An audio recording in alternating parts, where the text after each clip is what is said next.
Why is it a must watch for people who are committed to health equity? The health equity work is relatively new. I mean, people have been doing health equity work since people have been working, right? I mean, but as far as the organized scientific community working on health equity, it's a few decades old. I mean, maybe with the 60s, 50s, when you started really getting people doing that work, and it really starts to pick up in the 80s, when you start getting the, government agencies creating infrastructures around that.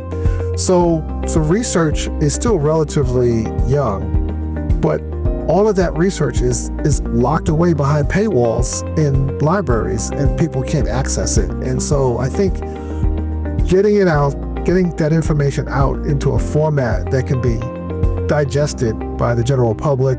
You're not required to have the knowledge to be able to read these scientific articles and understand what they mean. You don't have to have access to those articles, and you can kind of get what the point is that we're trying to make. And the point is that the reason that Brownsville has the lowest life expectancy of any community in New York is not because there's anything biologically different about the people in Brownsville. It's because the community has in it structures, social, political, economic structures that produce poor health outcomes.